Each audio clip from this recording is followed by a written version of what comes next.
Good evening, ladies and gentlemen. Come to you live from the outskirts of your nets, the Gaming Saloon, for July 27th, 2026. We chose Peace Warrior 2448 and wrap it up. So long. Hi. It's Comic-Con weekend this past weekend. We only have, I think, technically one Comic-Con related thing to talk about. Sounds about right. There was surprisingly little video game adaptation news coming out of Comic-Con.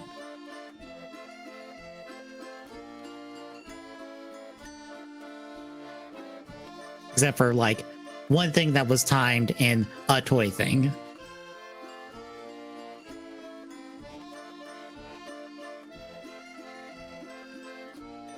Yeah, we have good news for the most part. Was that great since last time was not? I mean, meh. Sometimes the bad news is just as entertaining. Yeah. Sometimes. Not always. Like some folks organizing a boycott of Sony or of PlayStation over, all the Blu-ray game stuff. Or not Blu-ray, just game physical stuff. Digital only concept. Mm-hmm. That all of them are trying to do to certain degrees. Yeah, because they get more money out of your digital copy than a physical copy. And I also thought about it as well. Major retailers don't help with how you have to go and get games from them.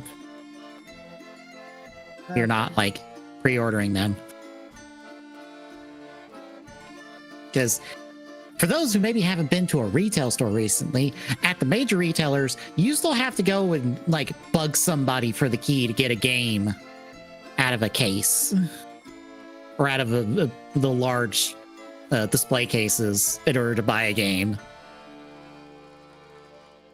The only place that's not the case at is GameStop and whatever local and small game stores are left after GameStop decided to run everybody out of town, basically. No. GameStop, you still got to go bug someone to get it out of their filing cabinet behind the counter, though. Fuck, right. I forgot about that.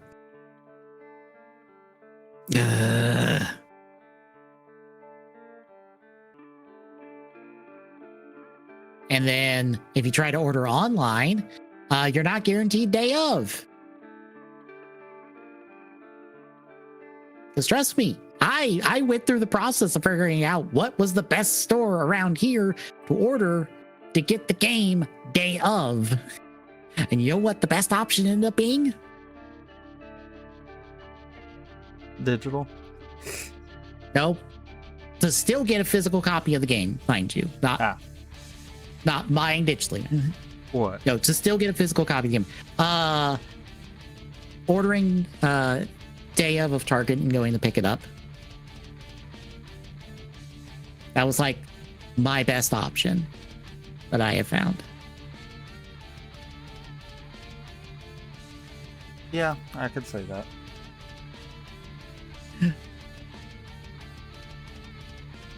And thankfully, their pickup counter was at the front of the store, so I could just go there and get it, and it's fine. But it's almost like they've been trying to de-emphasize this for a long time, even on the retail front.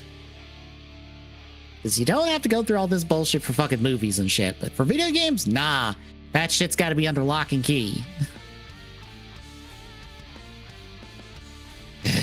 Anyway, before we get to news and stuff, Tommy, I'll just stop right and say, how's Splatoon Raiders? I haven't gotten to play enough of it for me to really get a full with it, but it kind of is that single player meets Salmon Run. And I actually kind of enjoy it. It's one of those, I can see me wanting to do more with it when I actually do get into it, but at the moment I'm I've not really had the time to do that. So, man, what I saw which was just what Nintendo has put out about it because I haven't watched anybody stream it yet. It felt like they basically took all their Salmon Run stuff that they've had for the last like 2 games and then made that into a full game with a whole bunch of other stuff on top of it. Yeah.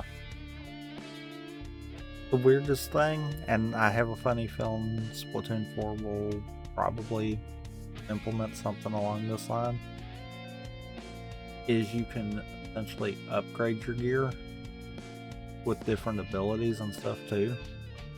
Mm-hmm. And I have to wonder if they're going to do that because one of the things they added was unneeded, but is interesting too, a small double jump concept. I could see that making it a option for them to build more elaborate maps kind of deal. Yeah. Because I think the only complaint I've seen about Raiders is that it doesn't have a lot of the same like level design stuff that Octo expansion had. Which, I mean, fair. Octo expansion kind of had that unfair extra time window, I have to think. The Splatoon 2, for the most part, was copy and paste from the first one. Yeah. Even the story side of it, a lot of it was still copy and paste from the first one, so there wasn't a whole lot they had to do.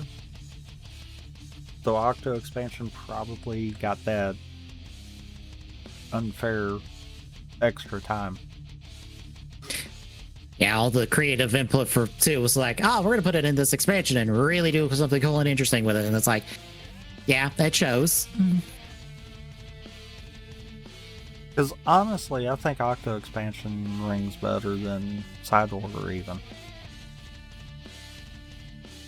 As far as comparing like to like kind of deal. Because I got into Octo expansion and wanted to keep going. Mm-hmm. Side Order, I'm like, it's good, but it's not really something I feel like I would sit and grind.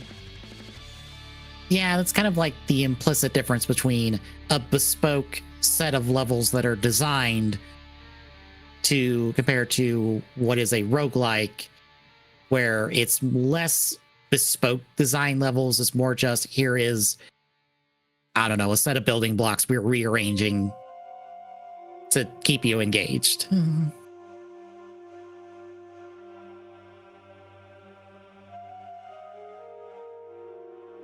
Because that's like, I can kind of also agree with it.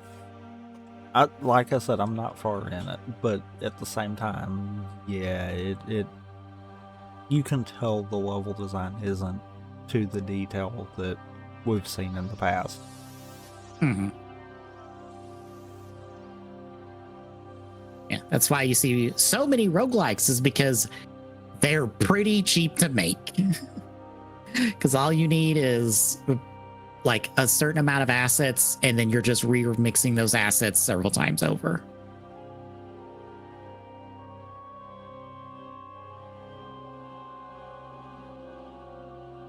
But anything else? No? Well, I've done Star Rail's new update and the extra Fate crossover collab part 2, I guess, of how many ever this is going to be at this point. I wasn't expecting us to get a second one of these. But the Star Rail patch itself, pretty good. Nice cliffhanger to end off of to go into the next patch.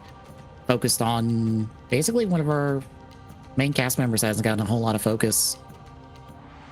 The Fate collab, though, a lot better than the first time around. Although there's still one major problem. Okay. They still will not let us have the Fate characters with their Japanese dub audio mixed with the English dub audio in the story. You only get the option for like regular battles and stuff. But at least that came in this patch and not the next patch. I don't know why they can't mix the story stuff. I don't know if it's just they don't want to like make sure everything times out correctly for voice lines, or it's something else about how the audio tracks are for the story, even though they can clearly do that for just battle stuff, but that's also not that many voice lines. But yeah, it's the real shame. I wish they leaned more into what Tekken does, because Tekken does the crazy thing of, yeah, all of the characters are just speaking whatever their native language is to each other, and just everyone understands each other, and they don't worry about it.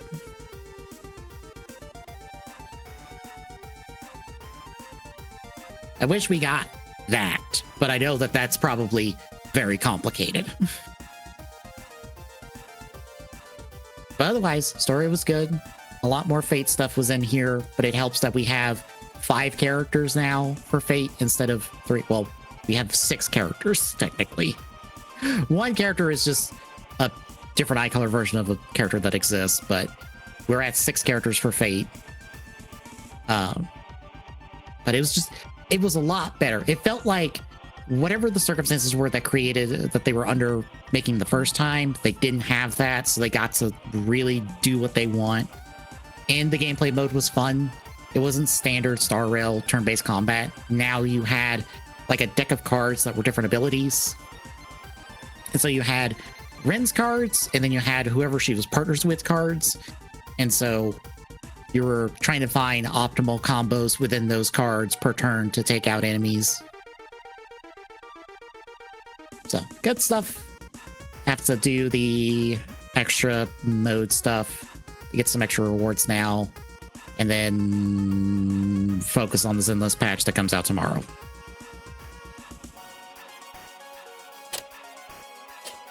Otherwise, that's basically been it. Any other thoughts before we hit the news?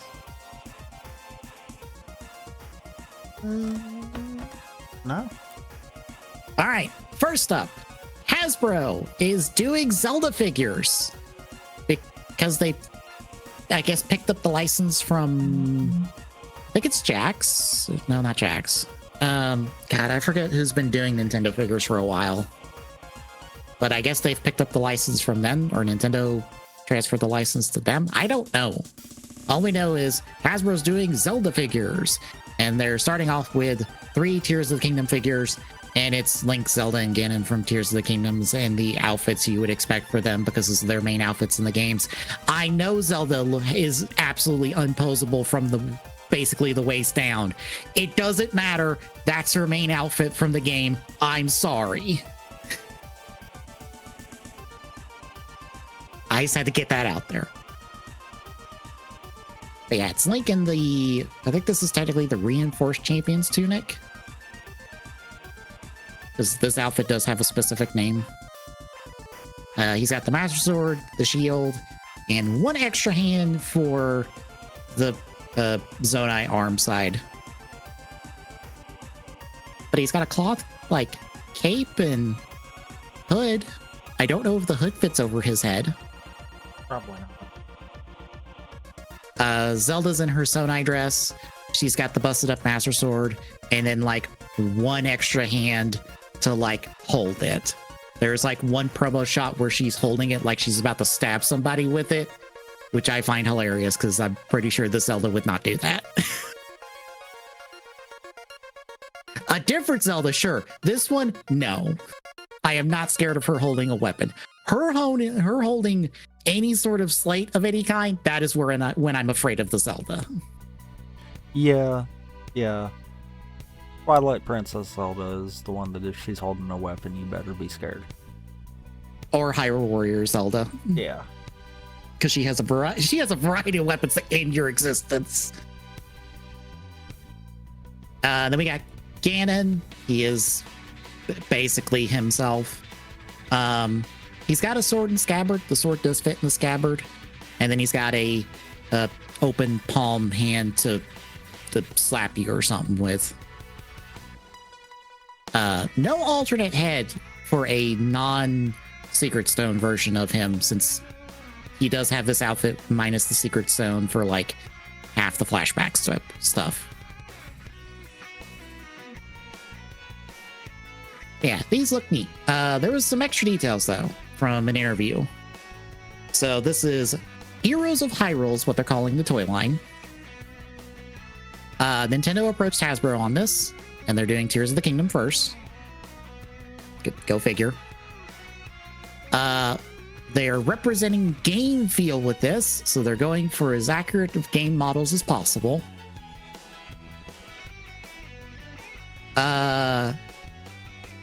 They're not ruling out the possibility of doing other Zelda games, but this is supposedly a multi-year relationship between Hasbro and Nintendo. And they did not comment on anything involving the new Zelda movie, which we still do not have a trailer for.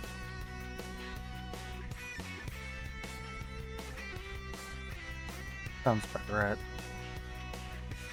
So, how do you feel about these? I mean, they're not bad. Oh, I forgot these don't have prices. 1 second. Your opinion of that might change when I tell you prices. 1 second.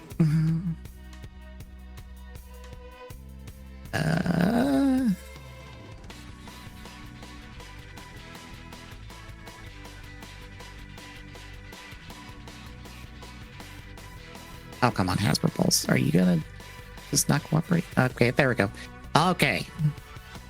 Would you care to guess the price? I will tell you right now, Link and Zelda are one price point. Ganondorf is a different price point.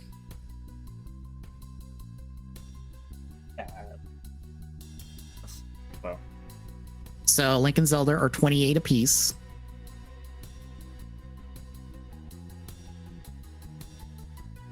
seem bad.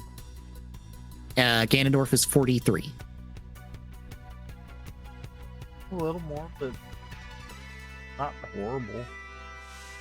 Yeah. And I more kind of say that based off of where we amiibo pricing. Now, granted, amiibos have more than just being a figure, but that's the closest comparison that we kind of have to this. Yeah, and these should be standard 6-inch Hasbro stuff, and I think that's also standard 6-inch Hasbro price for figures. So, like, if you go over to their Star Wars stuff, that's the same price. If you go over to their Marvel stuff, that's probably about the same price. I would say, wish they had some more hands, but I'm also like, who amongst them is going to need hands? To be honest, with the accessory loadout. I think the only thing I wish is that Link had the scabbard for the Master Sword. Because he doesn't have that.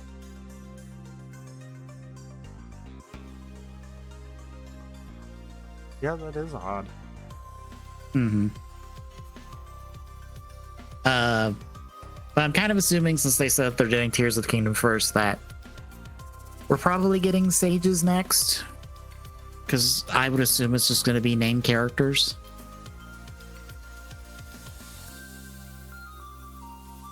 Which 3/4 of our sages, well, 3/5.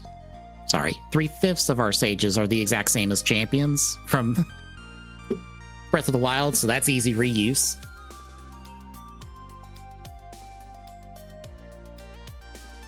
I do wish we got Zelda in.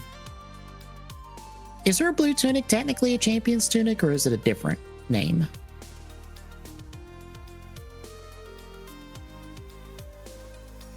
Good question.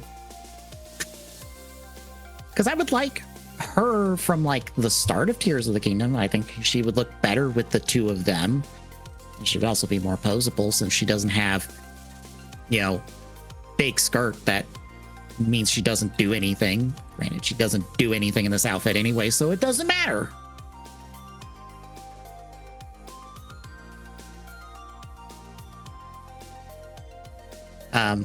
Also, I know it will never happen, but can I get a Linkle? Just put it out there. I will take a Linkle. No, Linkle doesn't exist. I know Nintendo wants to just ignore her because she's technically not theirs, I guess. But would she be technically theirs? I would think. I wouldn't think that would be shared ownership with. I don't know. That might actually be. Yeah. I want Linkle in another game. I want my dumbass child that gets lost all the time with automatic crossbows.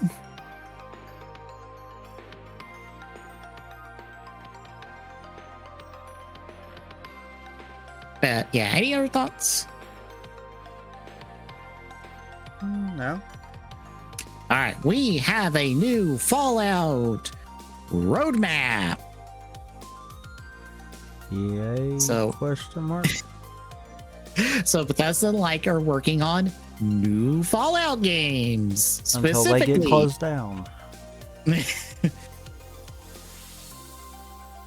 So Obsidian is making a new Fallout game. They are the new Vegas folks, so yay. Remasters for Fallout 3 and New Vegas are in development. Fallout 5 is also in pre-production and will be using their normal engine stuff.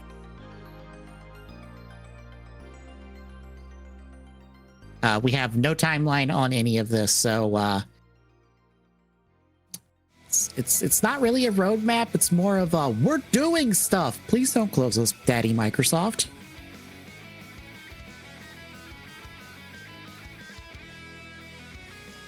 How do you feel? If it wasn't for as big as Fallout has gotten, I would be like, yeah, they're probably closed. This truly reeks of somebody high up at Microsoft was like, what the fuck are you people doing? And Bethesda was like, games. We're working on games. We're totally working on games. See? Games. Obsidian is working on games too. Please don't shut us down. Please don't sell us off.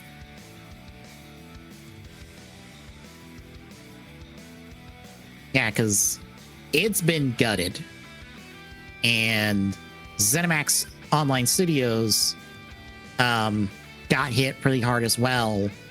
Which means I think someone from ESO's team was like, yeah, we're having to change content plans. And I'm like, oh, ESO is probably dead within the next year. So I do not know how well that game performs, but I feel like it's going to be not enough to survive. Oh, most definitely. So, yeah, any other thoughts?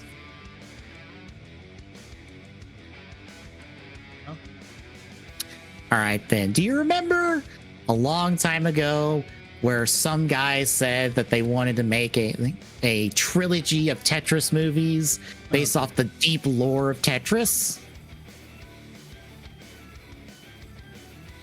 Oh, boy. Well, we have a new contender for dumbest thing to try to make into a video game adapted movie. And we have 10 possibilities. Because Atari have struck a deal with Universal to produce video game adaptations or movie adaptations of the following 10 video games: Asteroids, Adventure, Berserk, Breakout, Centipede, Crystal Casters, Millipede, Missile Command, Pong, and Yar's Revenge.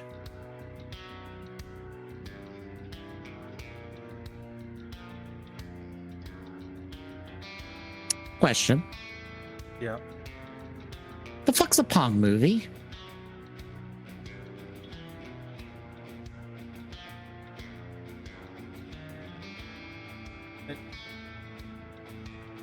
It's a love story between two paddles that all they can do is pass notes back and forth.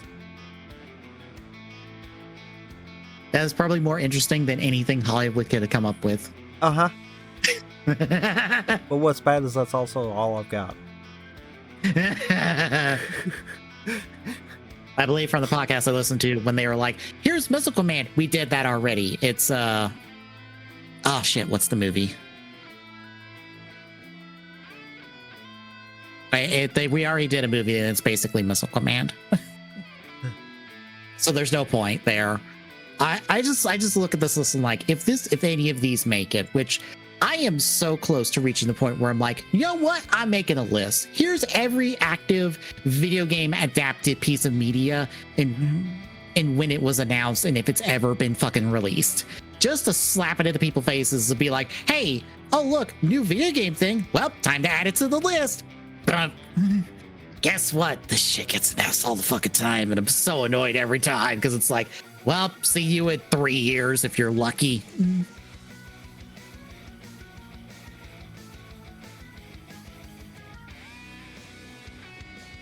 So yeah, we have this to look forward to.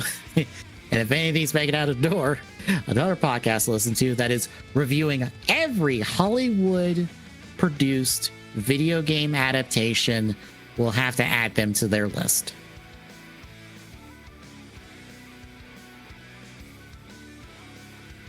It has not gone well for them. Just to be clear. They have had to watch some real stinkers already. But any other thoughts? Okay. To be fair, what did they expect for the category of movies that we're doing? I mean, they knew what they were walking into, but also, damn, some of these suck ass. Yeah, they like most of them do.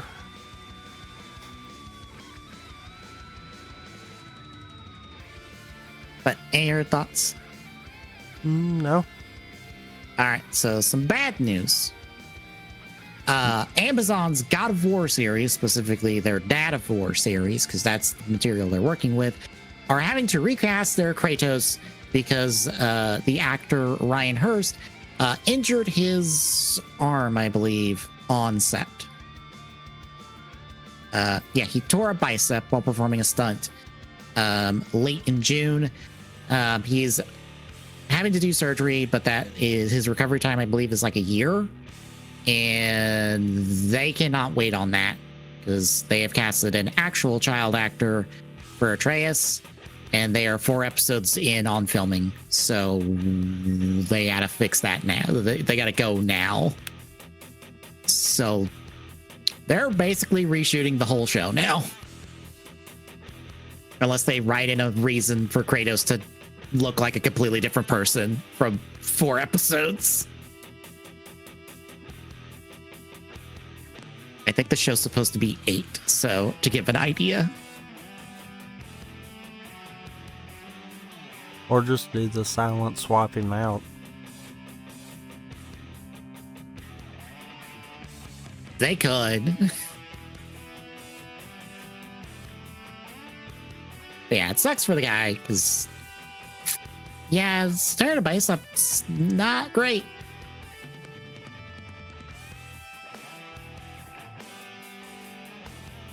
We'll see how the show turns out eventually. Any other thoughts on that? No. So, you know the joke about adding ads to your video games? Oh. Double first one on me. Whoops.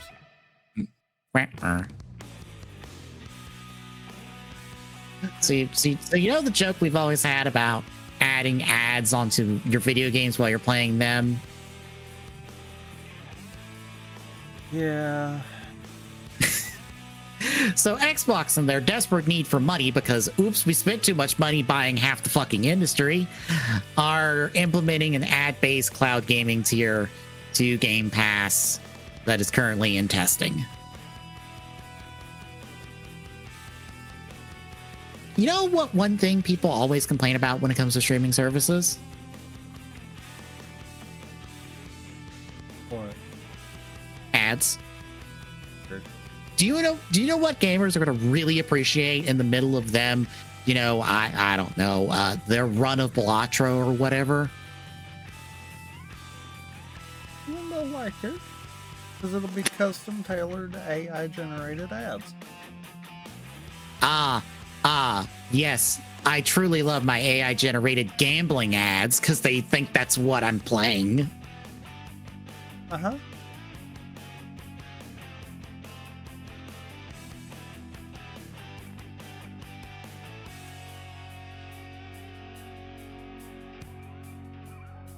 We have some explanations of how they'll approach this. We start with the player. Ads should create value. We do not interrupt the flow of gameplay. Okay. Question then. When the fuck do you play the ads? Where are the ads then? Over the loading screens in the cloud service that doesn't exist? Yeah, what?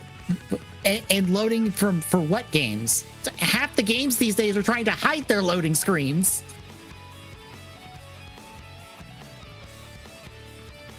We hold ads to the same quality bar as our content.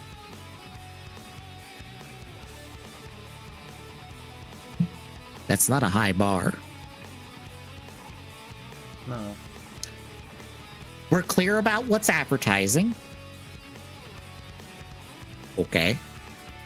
And we make sure the ad fits what players expect on each platform. So you're using an algorithm. Yep. Also known Great. as an AI. Yep. Great. This sounds atrocious and bound to fuck up. You know what? I tried to watch something on Hulu today on my computer. And guess what issue I ran into?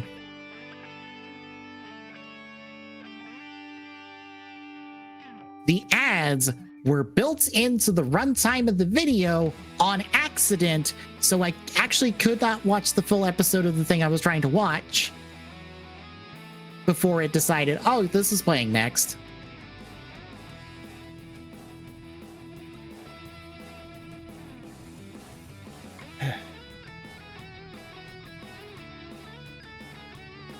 So yeah, I can't wait for ads to just eat up my playtime somewhere in my playthrough of whatever the fuck I got on Game Pass. That's great, fantastic, and wonderful.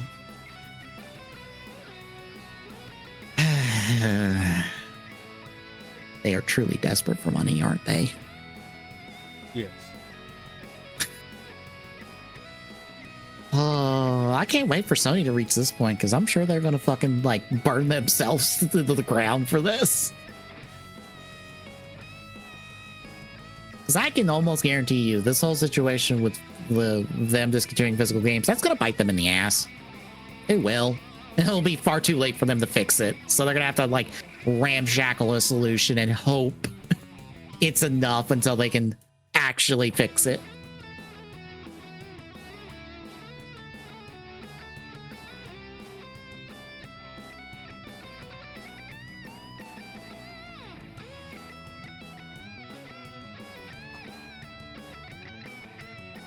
Anywho, any other thoughts? No. All right.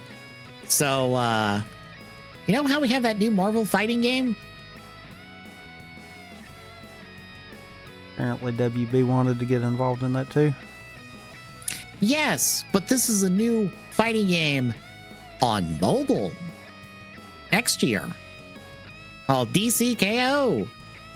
After DC just did an event called DC KO. No relation, mind you.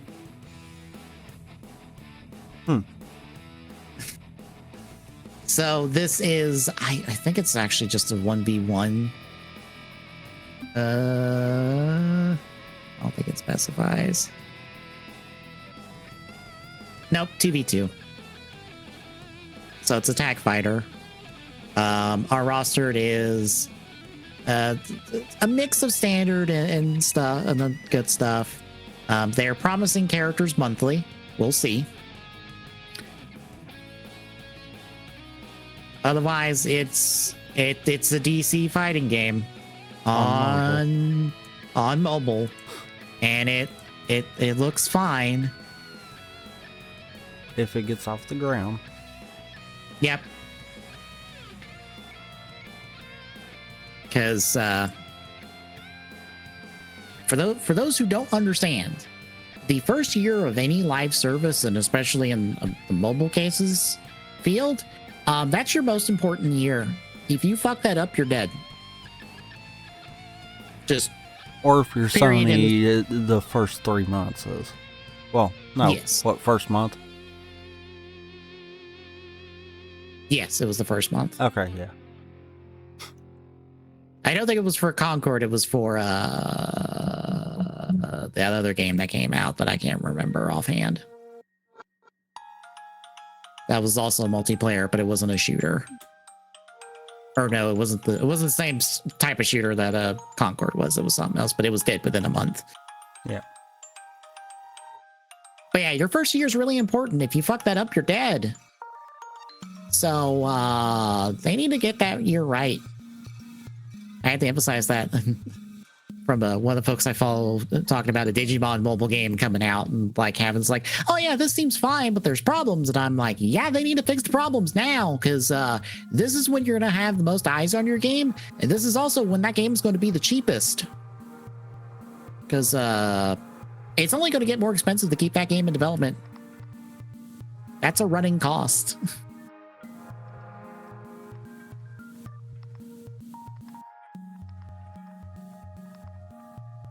Hey, any other thoughts? Nah. All right, then. Releases, because you folks at home can ignore all the extra notes there. They were there for me. Unless y'all want to watch the interview. Those were notes from one of the Discords I'm in, so Excellent. I didn't want to dig to find them. Releases. Hey, tomorrow, Halo Campaign Reheated is out on the Series X and PlayStation 5. So if anyone microwaves wants a helping of Halo, then there you go. A helping of the most mid-ass mid-Halo. Because that is the general sentiment I've seen, even from Halo people. It's just like, well, this was fine. This was okay at best. And I'm like, yeah, well, that's kind of what I expect. Gee, I wouldn't know why. It couldn't be because, you release a game and it is really popular. You give it time, improve graphics on the franchise, give it a facelift. That's gonna make everyone happy. Fumble the next, 3 games? Yes. To then attempt to try to literally cash in on what you can hope is nostalgia. Especially for a game that these same people can just go play for way less money. It's one of those, that's a no-brainer on why people aren't really caring about it. Yeah. Like, people aren't even really caring for the new Johnson missions, because they're like, oh yeah, those were okay at best and kind of crap at worst. And I'm like,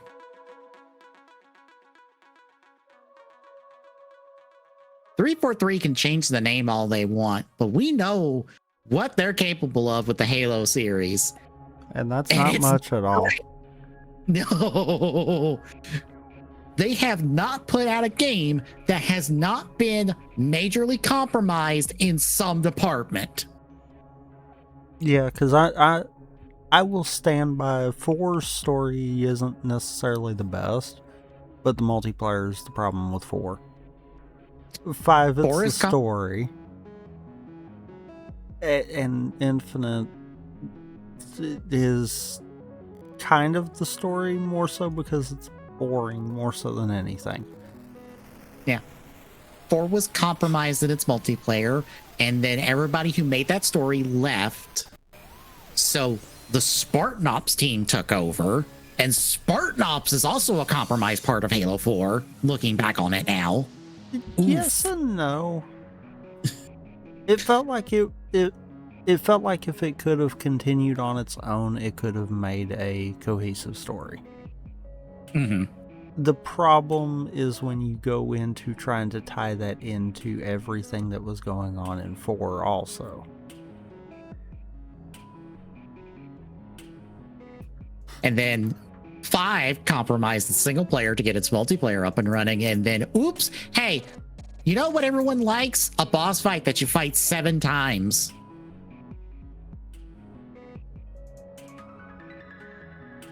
Well, I mean, you know, with 4, when you copy and paste Call of Duty's multiplayer and say that that's Halo, then that's where the problem comes in. So they had to fix that. The problem is they kind of didn't have anyone that competently understood how to make a story. Mm-hmm. And then Halo Infinite, they went, what if we made only one Halo game going forward and we just updated? Oops, we bungled the launch on that and we took forever on it and no one cares. Oops. And the story's so long and drawn out in a empty open world that it's pathetic. And the multiplayer is the only thing that's actually worth a darn in it. Mm-hmm. And they keep just chucking out old plot lines to do a new thing every game. So there's no consistency. Yeah. Because 4 is like Didact in the Prometheans. 5's like Evil Cortana. 4 also is like no more Cortana. Yep. And then 5's like, what if Evil Cortana? And then Infinite's like, what if new Cortana? And no more Evil Cortana. Yeah, but and now Evil Cortana no longer exists. Yep. And what if we brought back the Covenant, but it's the really bad Covenant, the Covenant that even the Covenant weren't scared of? Because in all honesty, Infinite story was more, what if we do something slightly different to CE? Mm-hmm. And for anyone that thinks campaign evolved and all of the stupid changes that they could possibly do to it was going to be anything besides that, I just want to point to Infinite and be like, really?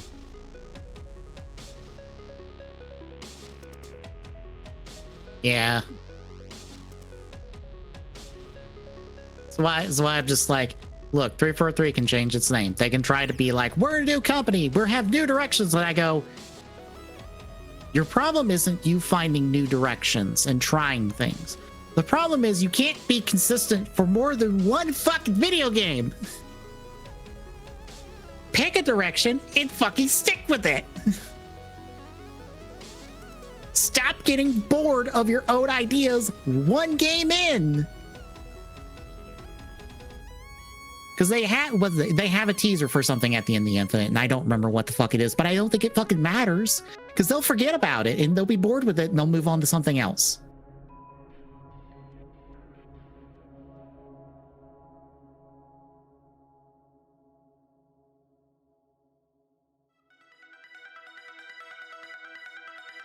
Because I think they introduced basically the Flood, but worse, because they're immune to the Halo ring, and I'm like,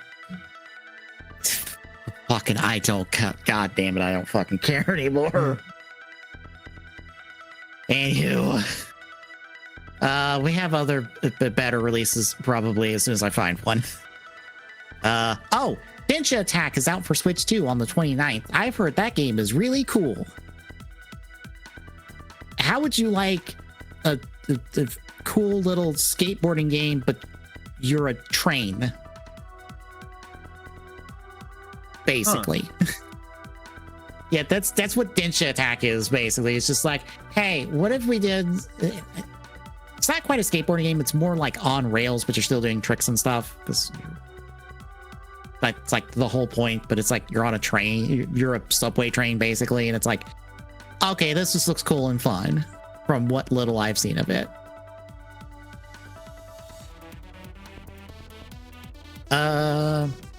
Bleh. On the 30th is like 1.5 million fucking things. See if I can find the board, because there's 2 board cards here, and one of them.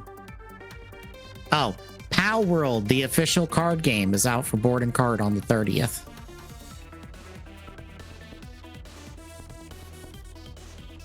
Am I the only one that thinks that like Sony's being like, oh, we've got our own Pokemon now, it's Pow World, and I'm like, no, you don't. No, you don't. You know how many people care about Pow World? Not enough.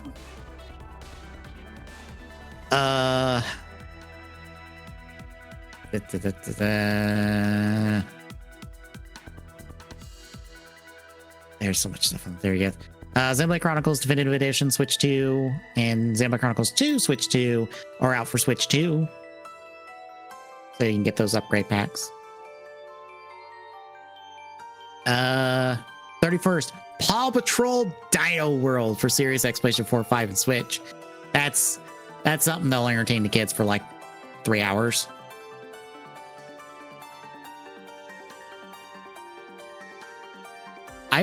I've seen a decent amount of gameplay for one of them because of Claire.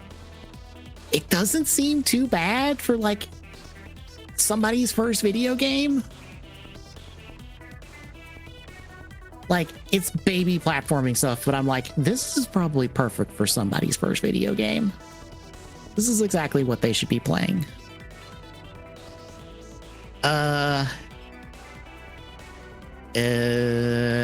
On the 6th of August, Marvel Tokon Fighting Souls for PlayStation 5. As long as the PlayStation Network doesn't go out. Because that also went out this weekend. And that's basically it. There's a lot of stuff. So you can find the full list in the notes down below on the YouTube end of things. So, anything else?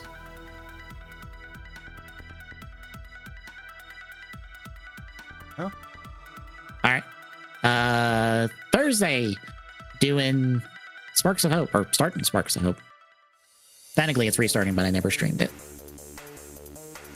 Friday will be the other Crash game that I don't, or Crash racing game that I can't remember the name of.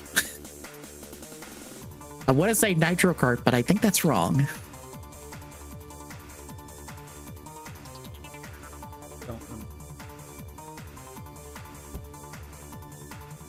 I legit don't remember, so.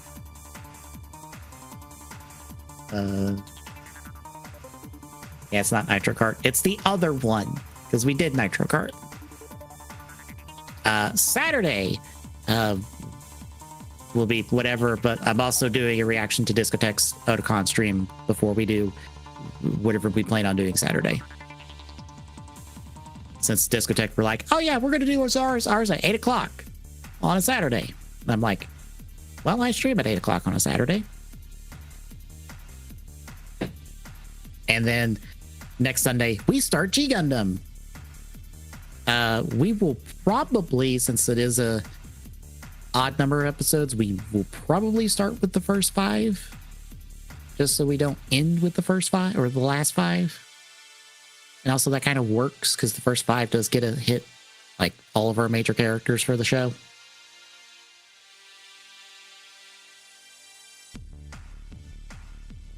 You want me to toss you the link that I have for it? Probably, yeah. Okay. 'Cause I found the link.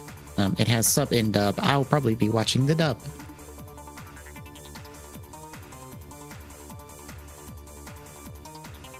But yeah, we'll be starting that next Sunday. And then in 2 weeks, we'll be back with hopefully still more good news and nobody being absolute dipshits in the industry. Somebody will, but Anywho, if you like what you're seeing, folks, drop a follow. Really appreciate it. Exclamation point YouTube chat is the YouTube archive for this and all our streams. Exclamation point social and Jack is our handles for social media, so you know when we go live. Exclamation point Discord and chat. Those are drop by, say hi. We'll see you Thursday, folks.